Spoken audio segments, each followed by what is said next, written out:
Hello बच्चों, चलिए प्रश्न को समझते हैं। प्रश्न है NaCl के 0.5% जलीय विलयन का हिमांक अवनमन विधि द्वारा NaCl का अणुभार निर्धारण करने पर इसका मान 30 पाया गया, तब NaCl के वियोजन की मात्रा ज्ञात कीजिए।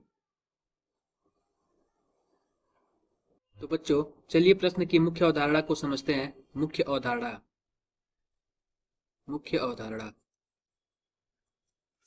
मुख्य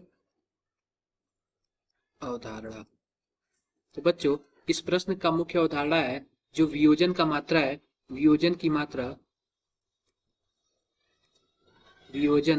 की मात्रा अल्फा होता है और इसका सूत्र क्या होता है, 1/2 गुणांक से निकलता है। 1/2 गुणांक I बराबर 1 प्लस n-1 अल्फा, ये होता है।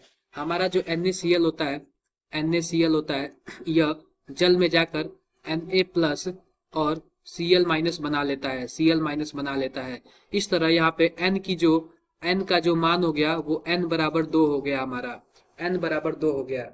यहाँ पे फिर से बच्चों देखते हैं जो I का मान होता है, I का जो मान होता है, I का मान 1/2 गुणांक का मान वो होता है जो परमाणु भार होता है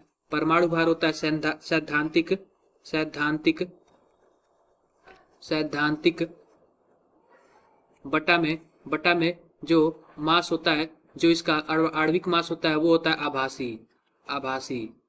सैद्धांतिक व आभासी, या फिर आप लोग प्रायोगिक भी बोल सकते हो। प्रायोगिक तो जो हमारा इसका मास होगा वो प्रायोगिक होगा। तो बच्चों NaCl का जो अणुभार होता है, जो सैद्धांतिक अणुभार होता है वह 58.5 होता है। और यहाँ पे हमें इसका प्रायोगिक मान कितना दिया है, प्रायोगिक मान 30 दिया हुआ है। तो बच्चों हम इसके आधार पर हम I कैलकुलेट करेंगे। तो I बराबर क्या होगा, 1 प्लस n-1 अल्फा। तो I हमारा क्या होगा, सैद्धांतिक कितना दिया हुआ है, सैद्धांतिक दिया हुआ है 58.5 और प्रायोगिक दिया हुआ है 30। तो बराबर करेंगे 1 प्लस n का मान हमें 2 दिया हुआ है -1, फिर करेंगे अल्फा। तो 1 को दूसरे साइड भेजेंगे तो क्या होगा, ये होगा 1.95 -1 बराबर अल्फा। तो अल्फा बराबर क्या हो जाएगा, 0.95। तो इस तरह हमने क्या किया, जो वियोजन का आभासी मात्रा है वो हमने ज्ञात कर लिया, जो आया 0.95। तो बच्चों आओ विकल्प को देखते हैं।